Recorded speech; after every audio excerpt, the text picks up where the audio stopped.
Hey everyone, welcome back to Trading Technicals. In today's tutorial we're going to be discussing the two different wedge formations that you get. These being the falling wedge and rising wedge. In terms of what is a falling and what is a rising wedge, how to set them up, and how to use them in your trading. So, the first wedge we're going to be discussing is the falling wedge. So, firstly, the falling wedge is a bullish formation, which means the target is an upside target. Okay, and how a falling wedge is formed between a decreasing support and a decreasing resistance with converging gradients. So that means that if these were carried on for infinity, they would intersect at some point. Alright, so now let's get into an example of this. Okay, so on screen in front of you, you will see an example of a falling wedge. So let's just quickly run through it.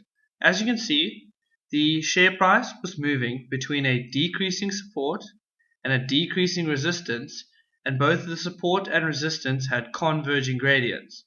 So when you saw this formation forming, the click should have gone through and you would have realized that we have a falling wedge situation on our hands. So how the target method works is simple. You look at your resistance and your support, and you move to the line which starts the furthest right. So in this case, it's the resistance. As you can see, the support started further left than the resistance. So you take at this point, and you take the distance perpendicularly down to the support.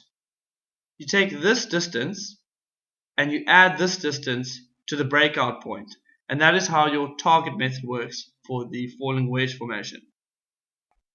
Okay, so now let's discuss trade entry. So there's two ways to enter the trade on a falling wedge. You can either buy on the breakout or buy on the close. So let's discuss both. Okay, so buying on the breakout means that you believe that this will be the breakout of the falling wedge formation. So you buy at the resistance line and wait to see if the share price closes above. If the share price fails to close above, you'll be stopped out of your trade. The other way is to buy on the close. This is a safer method, but your profits can be slightly reduced. But this is when you wait for the confirmation of the breakout of the falling wedge. So in this case, you would have waited for the close to see that this closed outside of the resistance, which triggered the falling wedge target, and you would have gone long at this point with the same profit target for both. Now I've just weighed up both cases here, and the on break buy profit was 51.85%, and the on close buy profit was 32.83%, which is very good in both cases. Okay, just to add to what we've said now, if you look at the previous videos we discussed, using the stochastic in this case could have also added to your confidence in your trade. As you can see, on the breakout, the stochastic was in the buy zone with a bullish crossover. This would have given you an added confidence in the trade moving up and reaching the target. Alright, so now for the next example, the rising wedge. Now, the rising wedge is a bearish formation, and the rising wedge is formed between an increasing support and increasing resistance with converging gradients. As you can see, the share price moves between these, and at the breakout, the target is triggered. Alright, so now let's get into an example of a rising wedge.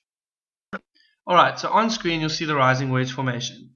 You can see this by an increasing support with an increasing resistance and with both having a converging gradient. Alright, so let's quickly go through it. So the share price moved through the rising wedge, and at this point a breakout occurred, and the breakout closed below the rising wedge formation, this confirming the target. Now the target was found as before by taking the furthest right trend line, this being the support, and going perpendicularly up into the opposing trend line, this being the resistance. This distance was then taken and subtracted from the breakout point to reach the target. And as you can see in this example, the target was reached. Alright, so now let's just quickly talk about the trade itself and the confidence that you would have had in it. So you would have noticed that there was this rising wedge formation. And at the apex, there was a shooting star candlestick with a very long wick. This is a very bearish candlestick, as this shows that sellers came in to push the price down. Now, at the breakout, you would have noticed, if you had used your stochastic indicator, that the stochastics was in the sell zone with a bearish cross.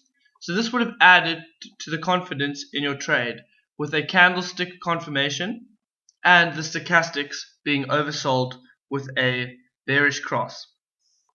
Right, so thanks for watching this video on wedge formations. If there's anything that you still don't understand or need me to re-explain, please comment that below and I'll get onto that. Like always, you can follow me at @TechTraderJSE, and the mobile application is also available on the Google Play Store, which also details different candlestick formations if you're interested in that. And if you like the video, please give it a thumbs up and follow the channel. Thanks everyone.